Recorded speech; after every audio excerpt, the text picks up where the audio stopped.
Nigeria's economy in 2023 faced many challenges. Two of them were the Naira redesign and the removal of fuel subsidy. The effect of these policies has affected the masses whose purchasing power has reduced, therefore creating a slow economic growth which will require a fit-for-purpose economic blueprint to change the narrative. Correspondent Tamilore Akinkolye tells us more on how the Nigerian economy fared in 2023 in this report.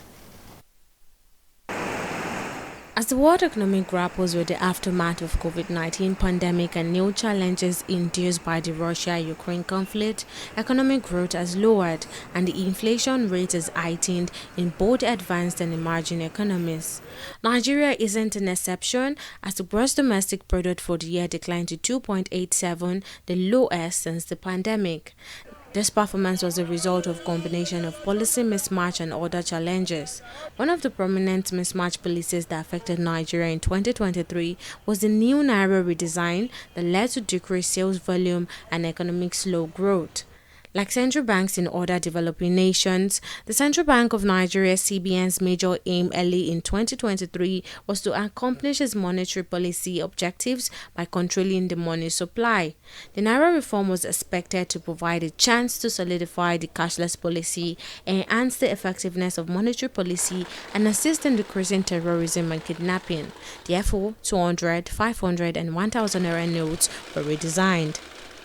We will not shift any deadline. What we have done is not against the law. It is in tandem with the law. We announced this program on October the 26th, 2022, and we said that upon release of the new currency, that the legal tender status will run concurrently with the old currency till 31st January 2023. That is almost 100 days. Before the 2023 general election commenced, the CBN issued a policy that the old notes will no longer be legal tenders for transactions. Nigerians turned out en masse to embrace the policy by depositing their cash in the bank, hoping to exchange them with the new notes.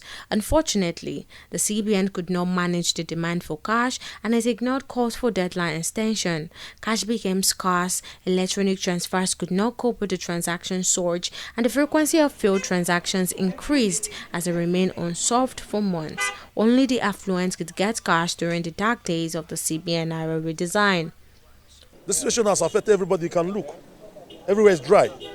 People are not buying markets because there's no money. People who are doing business are not selling. So how we show the extension is going to help. So it's left for the CBN and the government to know what they're supposed to do to help the situation. Ever since the introduction of the new Naira notes, we have been having issues getting money from the bank, and right now to even get old notes and the new notes is a very big challenge. Even if you go to the bank, they want to withdraw 100k. Before you can get the 100k, you even have to pay to get the 100k. The Naira redesign policy did not achieve the desired result in terms of monetary policy, because I get what you're trying to say. They were using it as a tool to mop up excess liquidity in the system, but that did not happen.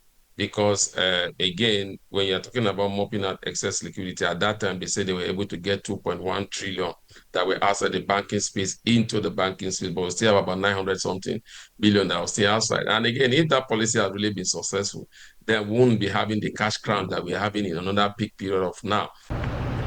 Oil plays an important role in the Nigerian economy, contributing about a third of the country's gross domestic product right from the 1980s till date. While Nigerians were still trying to recover from the Naira redesign problem, the newly elected President Bola Ahmed Tinubu during his inauguration ceremony announced the removal of fuel subsidy, which had an adverse effect on the economy. The budget that I've glimpsed before I assume office and what I've had is that no provision is there for fuel subsidy. The fuel subsidy is gone. This announcement was one of the major setbacks for Nigeria's economy as oil prices shock generated significant implications for output, prices, exchange rate, and government revenues.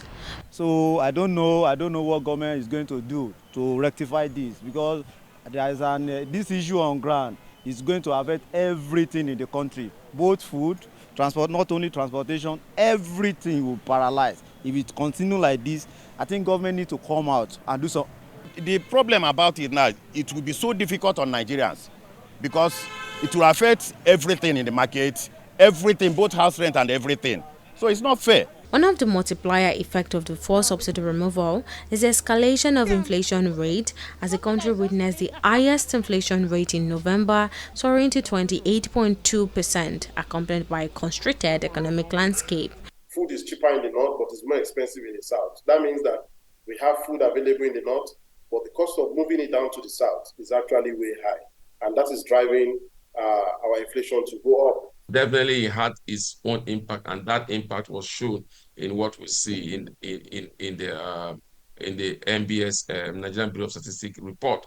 So definitely what we've seen that driven inflation to where it is today has to do with the Naira exchange rate volatility between the Naira and the dollar.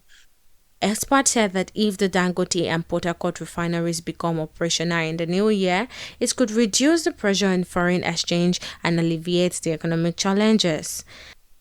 If Dangote refinery, who has received 2 million barrels of crude now, can commence operation, can begin to refine products, let's say from towards the ending of January 2024, then it's going to be good for our economy.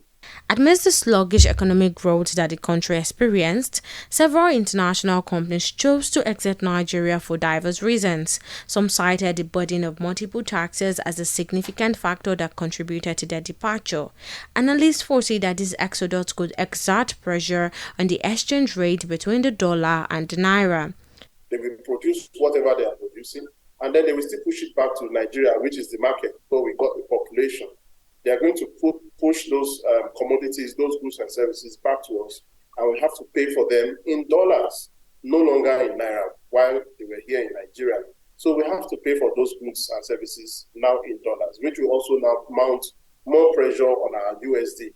The Central Bank of Nigeria said that it will tackle the rising inflation and exchange rate issues in 2024 as it predicts an improved economic outlook for the country.